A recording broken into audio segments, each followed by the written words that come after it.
Assalamualaikum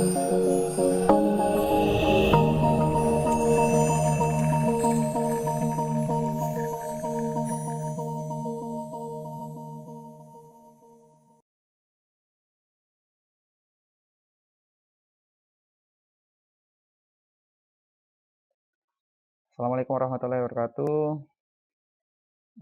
Selamat datang di kuliah Kalkulus 1. Kalkulus 1 bobotnya 3 SKS ya. Berikut ini adalah rencana pembelajaran kita. Perkenalkan, nama saya Max Rizal. Saya ada di LPPM ya. Jadi nanti kalau kuliahnya sudah offline, sudah tatap muka, mudah-mudahan pandemi ini segera berakhir, kalian bisa menemui saya di LPPM jika ada yang ingin didiskusikan. Nah, untuk sementara kuliah kita menggunakan media YouTube ya. Nanti mudah-mudahan kalau kuota gratisnya sudah ada dari pemerintah, kita akan ambil kelas Zoom. Jadi nanti mahasiswa dan dosen bisa berinteraksi lewat Zoom dengan kuota itu. Kita mulai saja. Di perkuliahan ini biasanya yang pertama kali kita bahas adalah kesepakatan antara mahasiswa dan dosen yang tertuang dalam rencana pembelajaran semester. Oke, sebelumnya saya ingatkan kembali, jangan lupa selalu menggunakan masker ya, seperti yang saya pakai ini dimanapun Anda berada, sampai benar-benar pandemi ini berakhir ya.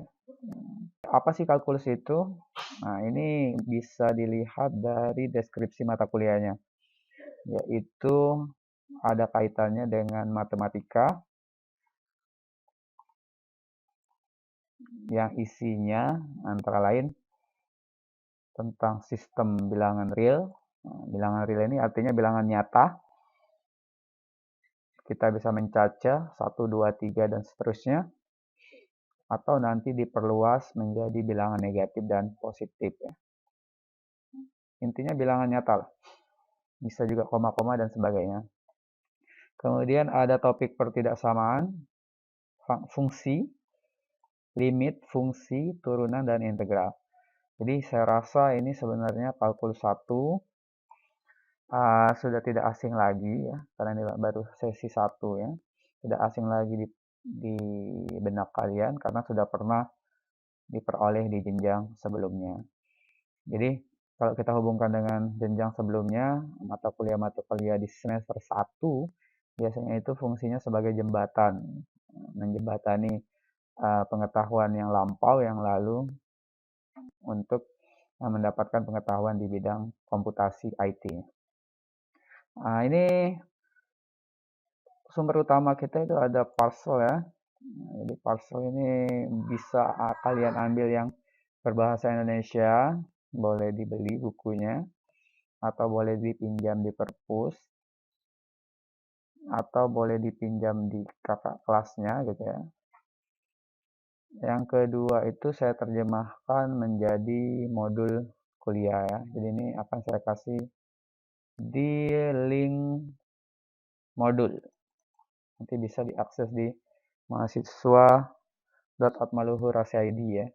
Dengan akun kalian masing-masing kalian bisa ambil.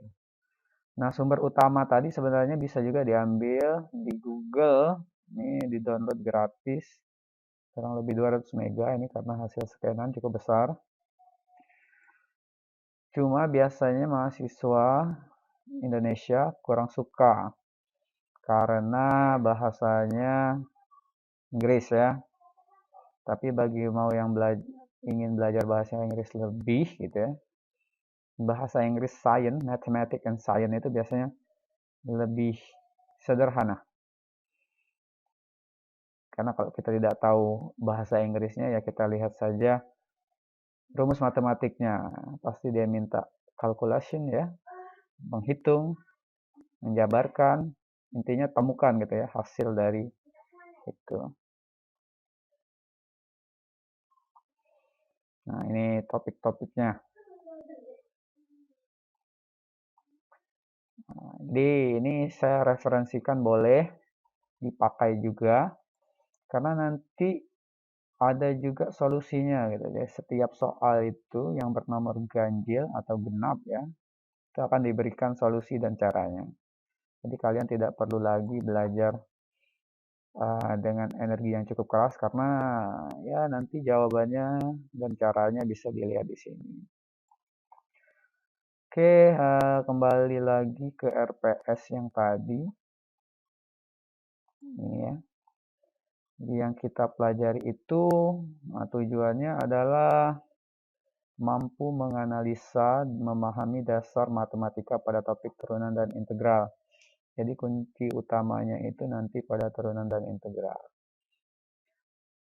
Deskripsinya tadi dia meliputi sistem bilangan real, pertidaksamaan fungsi, limit fungsi, turunan, dan integral. Jadi biasanya kenapa sih kita harus belajar beberapa subbab ini?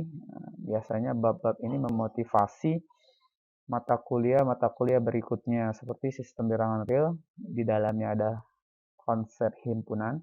Ini sangat berhubungan dengan konsep database pada ilmu komputasi ya. Jadi nanti Anda membuat banyak program akan membutuhkan banyak database. Fungsi gitu ya. Fungsi ini biasanya pada komputasi itu menghubungkan antara database yang ada. Database A ke B gitu, database nama ke alamat, alamat ke nomor handphone, itu berupa fungsi. Fungsi sederhana. Kalau fungsi yang lebih canggih ya banyak ya, misalnya contohnya adalah pemindaian wajah gitu ya. Jadi kalau sekarang itu kan absennya tidak perlu lagi manual, tinggal sodorkan wajah Anda, nanti dia akan kedetek. Itu sebenarnya memasangkan database wajah Anda dengan real time wajah yang kita pakai gitu ya. Atau bisa juga ini ya, kalian kan punya smartphone ya, yang rata-rata sudah bagus ya. Biasanya kan menggunakan password sidik jari. Nah, itu sebenarnya konsep penerapan fungsi juga.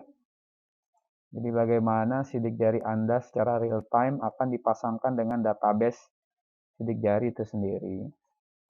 Nah, media pembelajarannya adalah komputer, Google Classroom, video pembelajaran YouTube ya. Mata kuliah prasyaratnya tidak ada karena ini baru di awal. Nah, ini kira-kira yang akan dikerjakan di 14 minggu ke depan dengan 16 minggu ke depan, dengan duanya adalah ujian tengah semester dan ujian akhir. Ini yang kita lakukan di pertama, info perkuliahan, sistem bilangan real, persamaan, sistem koordinat, pertambahan jarak ya. Kemudian ada ininya juga nih, yang ketiga dan keempat akan dijabarkan di ini nih pertemuan ya. Nanti saya perbaiki juga nih biar lebih pas. Ini berupa slide ya. Oke, nanti ini akan saya upload juga di Classroom atau juga di WA Group ya. Jadi banyak nih. Medianya banyak, WA Group ada, Classroom ada. Tapi yang harus benar-benar aktif di Classroom ya. Karena berbagai tugas kita akan kumpulkan di Classroom itu. Jadi kalian juga harus belajar merespon gitu ya, menjawab soal-soal dari Classroom itu. Jadi kalau saya tugaskan di situ, nanti dikerjakan, jawabannya juga dikirim balik lewat Classroom ya. Itu nilainya akan lebih gampang terrekod. Oke, itu ya.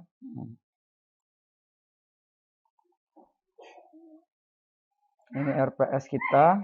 Untuk masalah penilaiannya seperti biasa, 10, 20, 30, 40 ya. 10 kehadiran, 20 tugas, 30 itu UTS, 40 UAS.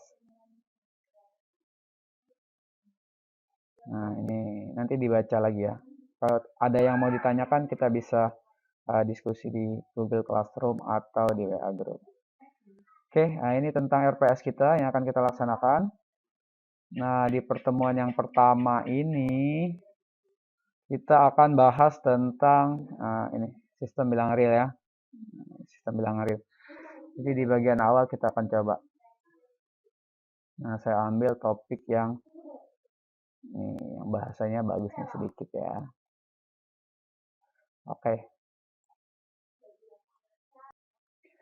Oke, ini tentang bilangan bulat ya. Integer dan rational number, bilangan-bilangan rasional. 1, 2, 3, 4, 5, 6, 7, dan seterusnya, itu namanya bilangan bulat, integer. Jadi, pertama kali manusia menghitung, mencacah, 1, 2, 3, gitu ya, itu namanya bilangan bulat. Dan kadang-kadang kalau dimulai dari 1 sampai seterusnya, itu namanya bilangan asli, natural ya, natural number. Kalau dia tambahkan dari negatifnya, jadi seiring berkembangnya pengetahuan manusia, ada suhu negatif gitu ya, ada juga nanti ketinggiannya negatif di bawah permukaan laut gitu ya, negatif ya, maka dinamakanlah juga dengan integer, bilangan bulat. Yang penting dia bulat-bulat. Kemudian pembagian dua bilangan bulat, ini namanya rasional. Muncul bilangan seperti ini karena kebutuhan. Jadi kebutuhan pengukuran, kebutuhan hidup manusia ya. Jadi kalau nanti Anda beli sesuatu tidak mungkin yang selalu bulat. Bisa 2,5. Nah, muncul juga angka akar. Ini juga akibat dari pengukuran. Jika kita buat segitiga siku-siku dengan sisi tegak dan datarnya 1, maka muncullah angka irasional ya. When we measure length, width, or voltage gitu ya, integer are inadequate, tidak akan memungkinkan lagi, karena kalau kita mengukur tinggi, tidak mungkin tinggi Anda selalu 2 meter atau 1 meter, pasti ada 1, sekian. Nah, ini yang kita pelajari nih ya, terlalu gampang ya. Nah, ini rational number, irasional, rasional tadi pecahan, yang paling gampang dia pecahan, misalnya 16 bagi 3, ini rasional. 15 juga termasuk rasional karena bisa dibuat dari 15 dibagi 1, atau bisa juga dibuat 30 dibagi 2. Jadi itu jenis-jenis bilangan. Nah, yang ingin kita pelajari lebih detail itu adalah real number-nya. Kalau tadi kita punya natural number gitu ya. Kita punya diagramnya di bawah ya. Nah, ini deh. Bilangan asli yang isinya adalah 1, 2, 3 gitu ya, dan seterusnya. Maka